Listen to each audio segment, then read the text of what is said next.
Hi, my name is Susan Shaner with Sage Leadership Strategies, LLC, and I'm your host this evening of Community Forum. And I have the great pleasure to have with me tonight Gaby Ellert, who is the owner of Bethel Yoga in Bethel. Welcome, Gaby. Thank you very much for having me. It's so great to have you here. Thank you. I understand that you've been doing yoga for quite a while, and I'm wondering if you could just give us an overview of your background, how long you've been in the Danbury area and doing yoga and starting your studio. Sure. Well, as I talk more, people are going to realize I have an accent, and I'm from England. And I've been here for, let me see, in America for 5 years, and in Connecticut, Danbury area for 3 years. And then I've been at the studio for 2 years. It was its birthday this April. So, yeah, hopped across the pond, and and now I'm here. So the studio's 2 years old. 2 years old, yeah. It's Wow. its birthday, like 2 weeks ago was its birthday. Wow, congratulations. Thank you. So you own the studio and you offer various different types of yoga. Can you just give us an overview of what's offered there? I have like all different classes, because I've always said that yoga is as unique as the person. So some people want like an athletic, fast, flowing yoga. Some people have just had a hard day at work and they just want to like lie on their back with bolsters, restorative yoga, gentle breathing, very gentle stretching. Some people are in between. They want to move, they want the movement, and they also want somewhat a slow paced. So we have different levels, different classes, so it's kind of like, it's not a one size fits all. There are all these different classes. It's like a rainbow. If you're feeling you need red that day, you can go to a red class. If you need a green class, you can go to a green class, you know. Are they color coded? No. Oh, okay. I mean, they could be though. Stop, go. They could be. Yeah. So how did you come to want to teach yoga and learn about yoga? Oh wow, that's such a deep, a beautiful question. You know, I really feel yoga found me.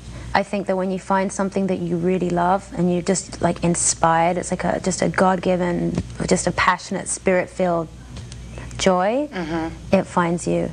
And there were just all these things along the way. I would keep noticing books, and then I went to a seminar, and then I did a teacher training. And the first teacher training I did, I was like, I'm not going to be a teacher. Like, I'm just going to do the course to work on myself. And then I did another training, and another training led to another one. And then it just kind of snowballed. And it's like the energy got bigger than me, and I realized that I just had to ride that. And that when I realized the difference it made on my life, and friends around me, and just how I was more confident, more healthy, just feeling more vibrant, that feeling of getting up in the morning and not going, oh no, but oh yes, that's when I realized there's something in this, and everyone can have that experience. So there's a lot talked about today with yoga and the Western folks trying to get more into the Eastern philosophy. For our viewers who don't really know what yoga is, and it's sort of this out there kind of thing. Can you just give us an overview? How would you describe what is yoga? Well, the literal word yoga means to yoke, which means to unite in Sanskrit. So it's an all-inclusive word for bringing your whole being into a state of oneness. And in a yoga class, we'll do that primarily in one of three ways. There's the body, which we work through poses, we call asanas. So that's moving the body in different shapes and gently opening the body that way. Not yoga pretzel. You don't have to put your head, you know, behind your ear and your left foot in your mouth, right? Although you can, but you don't need that to have a heart opening experience. And then we have breath work, which is called pranayama. So we're working with the breath, because we know that when you work with the breath, then you're working with the mind, which is the last part of yoga. And we work on the mind primarily through mantra, and mantra means working with the mind. So that's, we're using sound currents, universal sounds, to help calm the mind and reduce stress and anxiety. So it's these three things: movement, breath, which can also be called spirit, and whatever your belief system is, and then mind, working with the mind and helping to work with these constant thoughts that are just bombarding us every moment, every day, the shopping list, the groceries, the stress, the illness, the anger, the fear, the guilt, and how to be present with those emotions instead of eating them away, talking them away, nudging them under the table until they come up and flare up, you know, so it's yeah. So some people talk about yoga as sort of being this like cult, and it may conflict with some of their religious beliefs. What would you say about that? I would say that you always need to listen to your instincts and what feels right to you. If you need to experience something to make your own conclusion. Part of my background is science in psychology, and so I'm still very much a scientist as much as I am a yogi.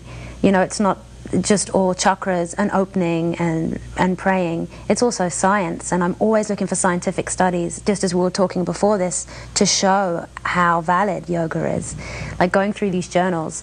And so really, there's nothing in my experience and at my school, we're not trying to make you believe anything, we're not trying to enforce anything upon you. We're just inviting you to come, experience, release some of your day, and breathe. And if I really say to people, if you're ever in an experience where it conflicts with how you feel and your value system, then you have the choice to leave, and that's when you'll know. Now, you mentioned the chakras. Yeah. Can you just give a brief overview on that for those folks who don't know what the chakras are? Okay. It's it literally means a spinning wheel, and in the East they believe that there are these energy centers that run along the spine and the very base. Then you have one at the sacral area, navel, heart, throat, the third eye, in between the two eyebrows, and the crown. And it's said that they relate to different states and emotions in the body. So the lower chakras are more for grounding and creativity. Self-esteem is the third chakra. The heart, which a lot of people know, and feeling forgiveness for oneself and others, that can be mapped in this area. Throat, speaking your truth. So you know those days where you swallow what you really want to say, or you say too much, right? And it's like, like verbal. And then the third eye, seeing the truth of a situation, and really seeing all people involved and yourself, and how you can see a solution to a problem. And then they say the crown is like a lotus, and it connects you to something bigger, and then whatever your belief system would be, you can connect to that. So if Christ consciousness is something that you really have a strong connection to, you can connect to that. If it's Buddha and Buddhism, to that. Hinduism, it can be that. Judaism, it can be that. So it's like an all-inclusive energy. And I know there's different colors associated with the chakras, right?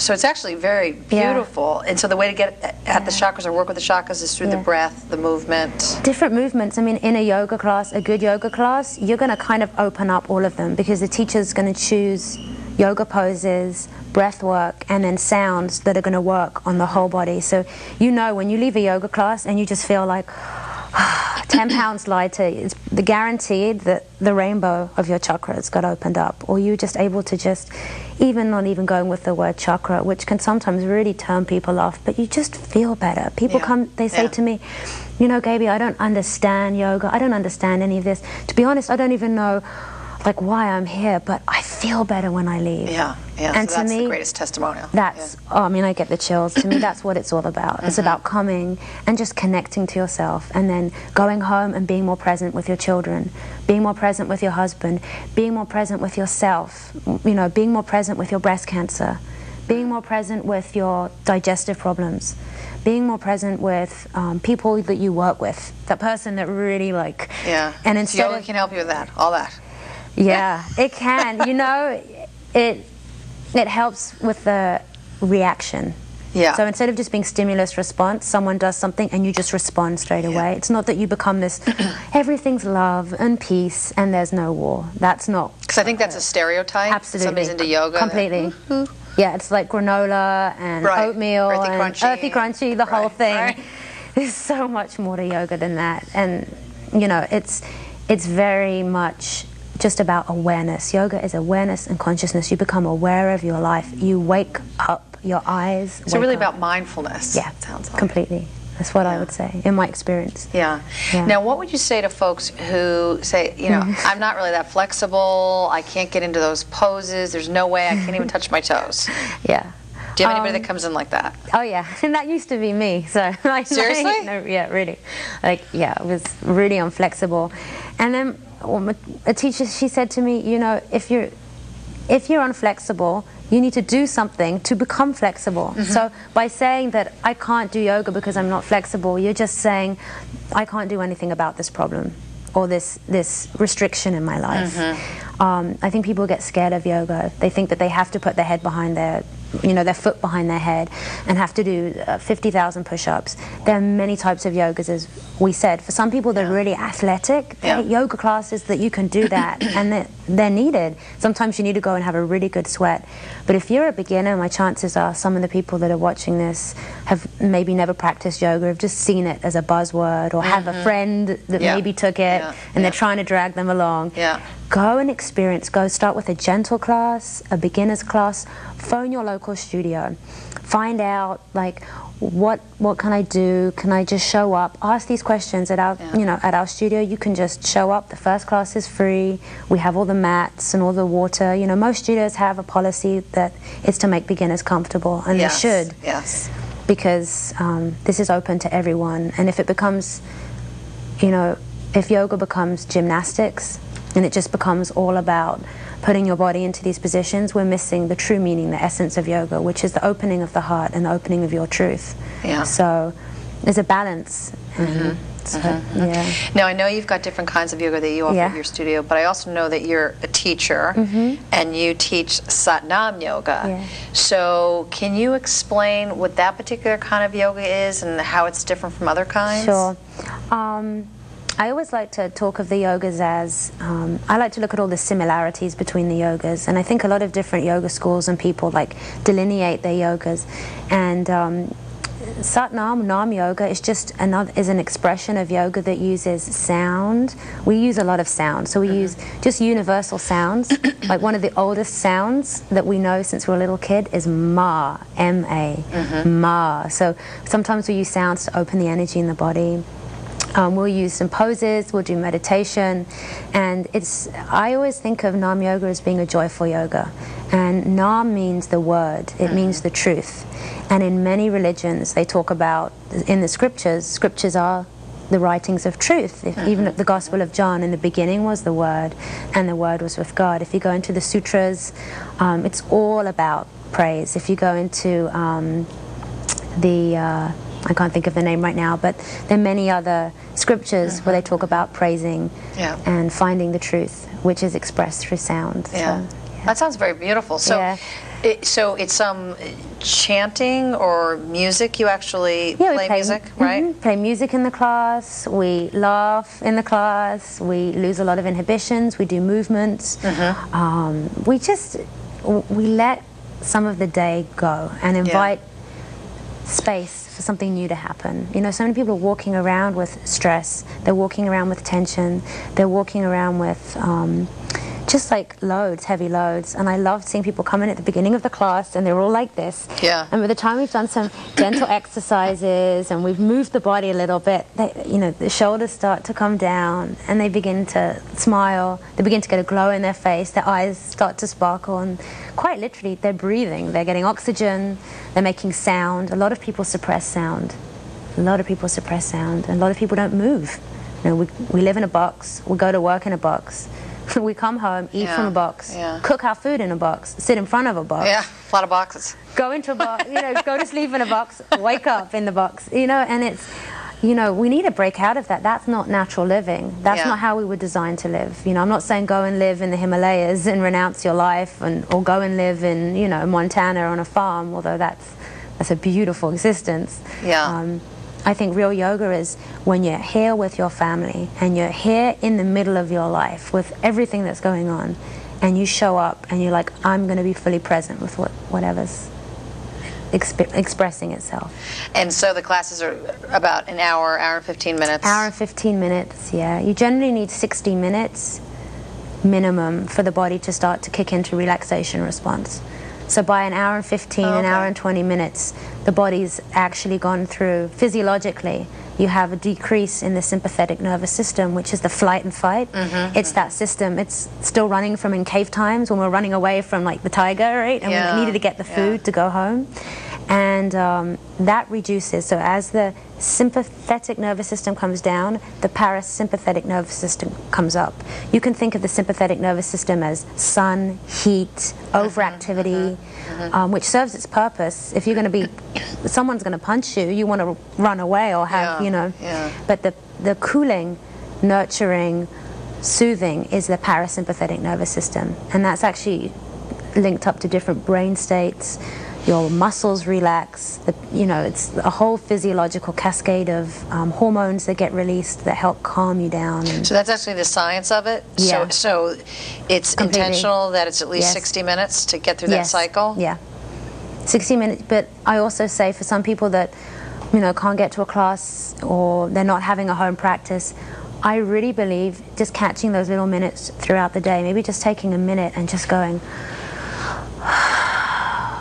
and just doing something, and you know, maybe you could try it and just doing 3-point breath, which would be for inhaling for 5 seconds, holding for 5 seconds, and exhaling for 5 seconds for 1 minute, and you'd feel different. I don't know if do you want to show us? Yeah, maybe if you guys are at home, then they can. Like what would be like an easy, quick thing for somebody to do? I would definitely say 3-part breath is one of the great places to start. Why? It's simple. And it's just so easy. And, you know, if you're at home right now and just sitting, just have your feet on the floor. You don't have to sit Indian style.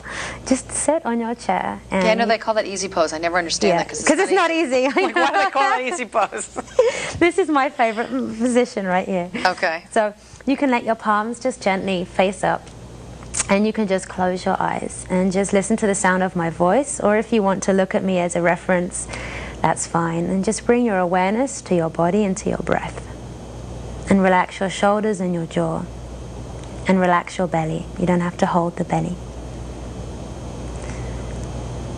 And just feel the day, whatever you've been through, whatever you've experienced, whatever you've seen, heard, or felt. Just let some of that dissolve. And let the breath just be present. And I'll count you very simply in just a moment to inhale for 5 seconds, hold the breath for 5 seconds, and then exhale for 5 seconds. If you can, through the nose. Breathing through the nose helps to work on the brain, okay, and calm the mind. So Susan will go ahead, and our eyes are closed. And you can inhale, fill the belly, hold the breath, and exhale through the nose. Pull the navel gently back towards the spine. Inhale, hold, and exhale. And one more. Inhale, hold, and exhale. Good. And just reach your arms overhead and just shake them. Good. And just bring your hands down. So that felt good. You already feel it, right? Yeah. Like, yeah. That felt good. So you said when you breathe in like that, it just it goes right to the brain?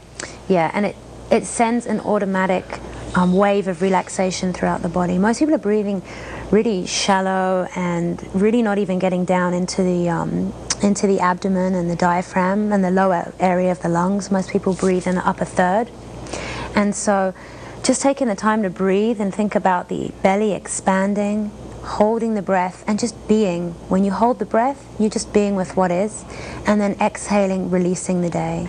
So you inhale, filling up with inspiration, space, light, joy, spirit, whatever word resonates with you. Holding, containing, being with your emotions. When you hold the breath, emotions come up. So you just be with Oh, really? Yeah. Why is that? It's just to do with what yogis and people have found working on themselves. Enough people have found that when you hold the breath, emotions come up. And if you hold your breath long enough, the ultimate emotion will come up. Oh my goodness, what's going to happen if I don't take a breath? You know, right? Am I going to die? Yeah, the fear of that, you're going to lose your breath. Yeah, exactly. And it's all to do with just holding and being with that, you know. You don't have to be, I'm not saying like be like David Blaine and hold it for 8 minutes, you know. We're just talking 5 seconds. You can hold his breath for 8 minutes? Yeah, he was in, I think he was in, last year he was in like a tank. I'm sure a lot of people saw that. Yeah. Now, Is 8 minutes? Is that what that was? I think it was maybe held it for something. That's all yoga. I mean, he practices yoga. Athletes practice yoga now. People that are at the top of their game are practicing yoga. Corporate companies are getting people to come in and bring yoga, and they call it desk yoga, because these, you know, these people that are working for these like Fortune 500 companies, they haven't even got time to like drink, so they're not even able to have an out. It's a luxury to take a yoga class. I've worked for them. So you know, so they're just doing movements. They get the yoga teacher to come and do these simple things, rolling the shoulders, maybe fanning the heart, and just increasing the energy in front of the heart. So just this can help your heart, just doing this? Oh, absolutely. Somebody just sitting there. So even if you didn't want to, if you didn't have time for a class and you just kind of did some breathing and did this, you know what? You could be helping yourself? Even doing this is one of the oldest things, and everyone does it. What do you do when you're stressed? You do this. Oh my God. Because you're trying to keep, what you're doing is you're holding neurovascular points in the head, especially if you do like this. There are these points in the forehead, and when you hold them, you're taking the blood flow from the reptilian brain when you get really stressed, and you're bringing it into the higher brain, so you can actually like get some energy back and get some clear sight back. So you can just, simple things, you can just hold your hand on a part of your body. You can get up, my favorite one, and might not be so good, I don't want to shake the mic off, but it's just to just do this. They call this the lymphatic bounce, and you just let your whole body go loose. Like, I love doing this. It's just, kids love this one too. You just shake. Yeah, if you're at work and you're really embarrassed, you know, just go to the restroom and, you know, do it. I say to my clients that are working in corporate, just go into the restroom and just shake, you know. Yeah. So. Well, I think just intuitively, people probably know some things to do if they're really stressed out or if they're not breathing. Like sometimes you just try and shake it off. You need to shake it off, drink water, and I think there's a lot that you can do on your own, but there's something about being in a group energy.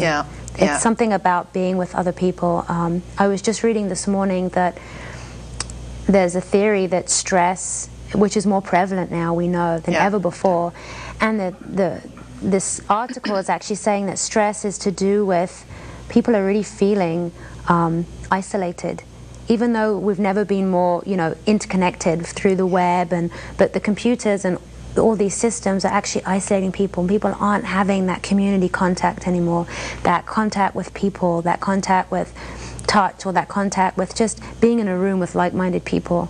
So they're stuck behind their computer or on their cell phone and then somewhere. As I said, it's that box living, and then they're going home, and then, you know, by the time they've given some of their energy and been with their family, then it's the next day already, and it's like this rat race. And to get out of that rat race, sometimes you need to put yourself in an environment where you hold yourself to a higher standard, or where there's a vibration that can lift you up, or you're just around people that are wanting to carve out some space in their week for themselves, so that they can just breathe. So being an instructor of these groups of people doing yoga, what do you pick up on the group energy? Because it's very different. I mean, I've had yoga tapes and try to do it at home. It's very different when I'm trying to do my yoga at home with a tape or just by myself than when I'm in a class with a group. There is something about that group energy. It is. It takes over. They call it like a healing energy, and you know, I think it's even written somewhere, if two or more gather in my name, then I am present, you know, in one of the scriptures. And there is something about when hearts get together, when people get together, something magical happens. It's like there's an energy, there's a feeling of support, there's a feeling of I'm not alone. And I think people are hungry for that. I think people are they're wanting now more than ever that feeling of connecting to something, to knowing that there is a reason and a purpose to why they were born. And some of these bigger questions are coming up for people. You mean just in the times we're living in? Just in the time that we're living right now. And, you know, people are having these questions, and these things come up. And I always say to my students that come, you know, whatever your religious practice, whatever your belief, take your yoga and allow it to take you even deeper into what you believe. If you're going to church, get to your church, go to the community. If you're going to a synagogue, you know, go deep into those teachings. If you are Hindu, then really celebrate the deities and the gods of your belief. You know, if you're Catholic, read, learn about, study about the saints, get inspired by the juice of, you know, whatever your religion is. Because one of my teachers would always say, if you can't find God in all teachings, you can't find God at all. And I think that's, you know, that's very true. Yoga's not about, if I do yoga, I can't practice this. You know, my students that are Catholic, I've had them come and say, I'm more in love right now with my religion. Those that are, you know, whatever their practice are, I'm, you know, more connected. Those that are atheists and say, you know, I really don't believe in a God, say, but I feel more connected to something. So it's a win-win for everyone. You know. So I know you've developed quite a following, and I know you're a gifted teacher. So how do you, because a lot of yogis are considered gurus, right? So what's the challenge, and how do you kind of keep your ego in check, especially when people keep telling you how great you are? Because you are a gifted teacher. Thank you. Thank you. I really believe that it's just a gift. The teaching is a gift, but the teachings don't belong to me. I'm just teaching what my teacher gave to me, and my teacher's teacher gave to him, who gave to her, that gave to him. So I'm just sharing these teachings and these gifts, and with the hope that they'll inspire. And I think in Nam Yoga, in Kundalini Yoga, the lineage that I'm from, when we begin every class, we bring our palms together. The main reason being is that you're taking the two hemispheres of your brain, which are corresponded in your hands, and this brings about balance, this neutrality. Doesn't matter where you go in the world, this is recognized. I don't care if you're in Mongolia, or if you're in the Bronx, or if you're in Louisiana, or if you're in Belgium. If you do this, they will know what you mean. And they'll also know what you mean if you do this. This is one of the oldest mudras, which means a hand seal, a hand gesture. Now, what does mudra mean? Mudra means hand gesture. That's what it means? Okay. Yeah, and the classic one everyone knows is Gyan Mudra. It's actually a science, because the circuits of energy, the terminals that end in the fingertip, so it's kind of like an acupressure, you know, without the needles, acupuncture without the needles when you hold the fingers. But just coming back, you can spin out, it's just so vast. Om Namo Gurudev Namo means I bow to the infinite teacher within me. So the guru is not, we're not chanting in this yoga, in this system, to an external guru. We're not bowing at someone's feet. It's a beautiful lineage, and that is for some people in some parts. So this is, you know, that's their culture. So the guru means really the within. And guru literally means to take yourself from darkness to the light, to liberate yourself. So Om Namo Gurudev Namo. I bow to the infinite teacher within me. That sounds like so I keep myself in check, because I'm learning every day. That's beautiful. That's a great note to end on. Thank you. If somebody is interested in finding out more about Bethel Yoga, where should they go? Your website? I have a website, bethelyoga.com. Great. Thank you, Gaby. Thank you. I'm Susan Shaner. Till next time with Community Forum. Thank you.